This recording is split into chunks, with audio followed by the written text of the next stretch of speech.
Thanks everybody for coming to the, in case you didn't notice, the 2018 NAD Eastern Region Conference. We are welcoming all of you and want to say thanks for being here. We obviously want to thank all of our sponsors of the Eastern Region Conference, which includes our platinum sponsor Eaton, gold sponsors ABB, Legrand, and Siemens, our silver sponsors Milbank, Nucor, and Square D. Thanks to all of them. We're able to do everything that we're going to be doing over the next 2.5 days with their generous donations to NAD and our conferences. So here we are, everything you need to know about counterfeit products. We have a great panel for you. We're thrilled that everybody agreed to do this. And what we're going to do is, so you guys know who everybody is I'm going to ask everybody going from left to right on your screen to introduce themselves. So I'm going to start with John Allen with Product Safety Consulting. Go ahead. Hi, how you doing? John Allen, Product Safety Consulting. I've personally been in product safety and certifications for 32 years. The company is 30 years old. Our main business is to help companies obtain global certifications today, UL, MARC, CE in Europe, and whatnot. I'm John Hardy. I started in the business, I got out of service in 1970. I had a wife, a kid, and car payments, and was fortunate enough to get a job as electrical distribution. I started General Electric Supply for a year, and then I went to Capital in 1971 and was never able to find another job. So I've been there ever since. The first half of my career was mostly in sales. The second half was in leadership. We sold the business to Sonepar in 2000. I stayed with the company to 2014, and since 2014 I've been with Sonepar in a business development role. The important part about this is that half of my time was in sales, and the other half was trying to stop all my salespeople from doing what I did, and that's why I'm here. Good morning, everybody. I'm Tracy Garner. I'm with Schneider Electric, Square D. Some of you guys know it by that. I've been with Square D for 34 years. I've been working with counterfeit products for about 15 years, and we had a pretty big issue in the United States with counterfeit Square D circuit breakers. That's when I got involved. And since then, I have picked up global responsibility for all Schneider brands. So I fight, my focus primarily is on, of course, the United States, but Europe, Middle East, Africa. I work with a small team in China that takes care of the Asia Pacific. Also some folks down in Mexico who cover Latin America. So we all kind of work as a team. And then I've also had responsibility for unauthorized distribution for even longer than that, gray market, you might want to call it that. And now I just focus on the Square D brand in North America for that. So appreciate you all having me here today, and hopefully I can tell you a few things about counterfeits that maybe you don't know. Thank you. Great. Ready. Good morning, I'm Ian Reynolds, General Counsel for NAD, and before joining NAD, I was at the law firm Hush Blackwell and their Corporate M&A and Securities Group, and then before that I worked at Emerson Electric under the General Counsel for the Commercial, Residential, and Solutions platform. Great, so our panel, thanks again to all of you for agreeing to do this. I think we're going to set the table through Square D by Schneider Electric. Tracy, I'm going to hand the clicker over to her and say she's going to kind of give us an idea from the manufacturer standpoint of what we're looking at in terms of anti-counterfeit and in terms of gray market products. So go get them, Tracy. Sure, so I wanted to, like I said, I've been dealing with counterfeit products for quite a few years, and I wanted to just make sure everybody's aware of some new things I'm seeing, things that are, the turf's kind of changing, if you will. And so I wanted just to bring this to everybody's attention so that maybe you can start looking for some new things that maybe you didn't look for in the past. And if I do this right, oh, yeah, it worked. Without any question, the internet is causing some big changes in fighting counterfeits. We're seeing Chinese marketplaces. Now, I know you guys are familiar with some of the U.S. marketplaces, eBay, Amazon, that sort of thing, but what's concerning for me is these Chinese marketplaces, and there seems to be a new one coming up quite often. So it's not just, I'm sure everybody's heard of Alibaba, which is the big Chinese marketplace, but there's a lot of other ones that are popping up as well. And always with these is going to be the concern of counterfeits.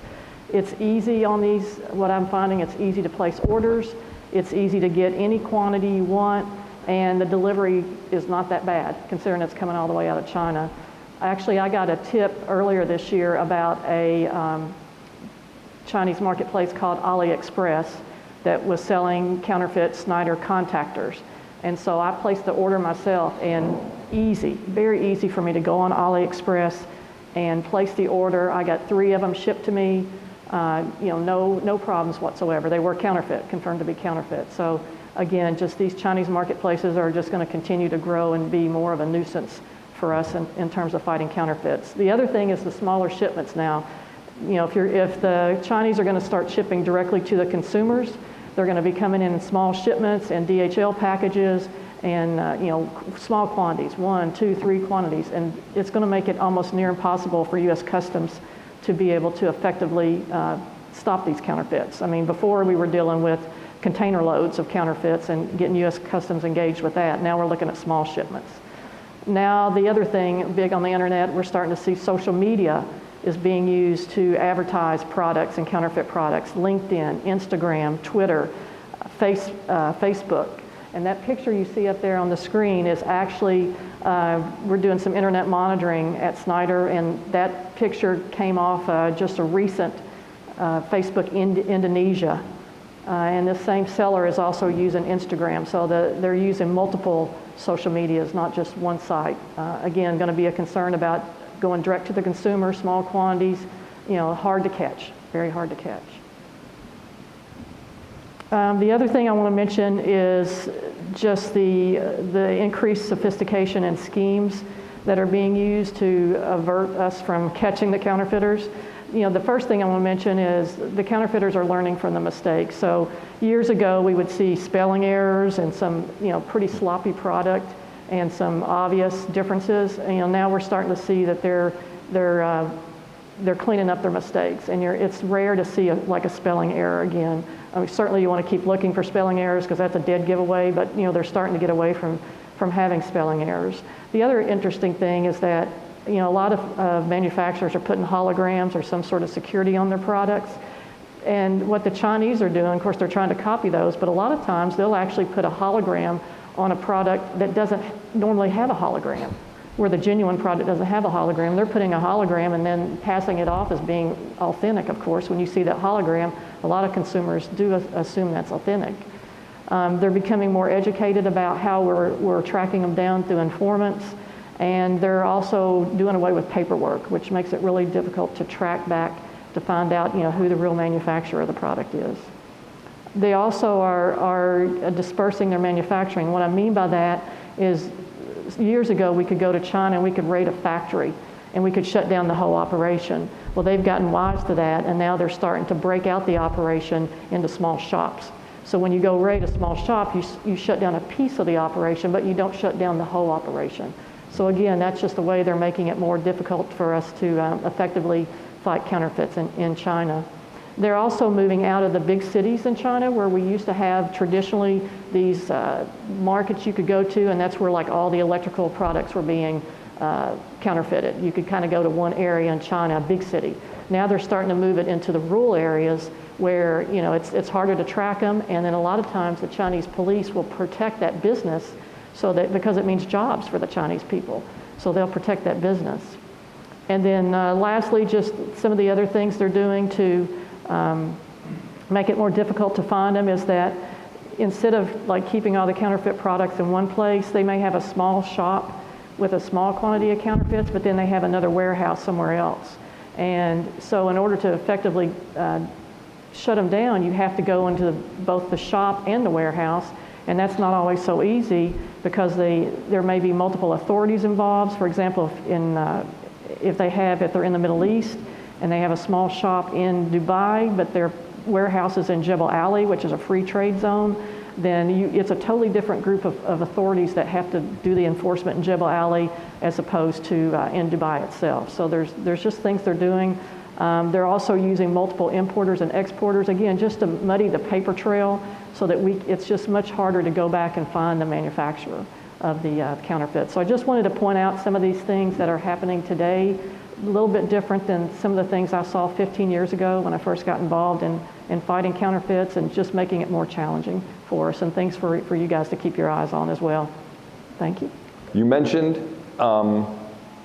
you ordered a product, you saw something online and you ordered a product, and obviously you received it and you're like, oh, that's counterfeit, or whatever it was. How big of an effort is it at Schneider? It's a gigantic world, and we're living in a .com. It's obviously it's certainly not a one-person job, but how big of a commitment is Schneider making? What does Schneider have to do on a daily and a weekly basis to try and stay ahead of this? What are you guys doing to monitor it? Yeah, well, quite a lot. A couple of things I'll mention is we are constantly engaged with investigators. And again, this is not just in the United States, this is global. We actually work with multiple manufacturers out of a outfit out of the UK. It's called BEMA, B-E-A-M-A. I call it the British equivalent of NEMA. You guys are familiar with NEMA. But multiple manufacturers will go in and jointly fund these investigations and these projects. They have a project that runs in China, they have a project that runs in the Middle East, they have a project that runs in Africa. And so when these investigators go in, they're going on behalf of multiple manufacturers, which a lot of these companies will not just carry Schneider product, but they'll carry some of the other manufacturers' products as well. So they can effectively go in one raid maybe, or in one container seizure, they can actually get 4 or 5 different manufacturers' products. So that's a joint operation we do. We also have our own independent investigators that if we have if I get a report from one of the countries that they have concerns about counterfeits, and I can have our independent investigators go in and actually go visit the shop that's supposedly selling the counterfeits, and make buys, and then take it from there, and we can work with the authorities or through the legal system, whichever way we choose to go, criminal, civil, to fight the matter. So there's quite a bit we're doing there. The other thing I will mention is training. We have partnered with UL and Interpol. They have a wonderful IP crime college, is what they call it, that they offer to U.S. and all over the world customs and other officials. And it's a way they can go get training on IP crimes, because a lot of these officials don't even understand IP crimes. They don't even understand what that means. So there's training on that. UL, of course, has their courses up on that. And I'm happy to say that Schneider has multiple courses on our APC product family and all of our circuit breaker product family. So we're one of the first manufacturers to put training up on that college website. It's great for me because, I can't be all over the world training customs and other officials. So this is the one stop that they can go to and get training. And interestingly, just last week I got a email from a person with the Zambia police who had taken one of the courses that were on that website, and he wanted to actually, set up and start discussions and engagements.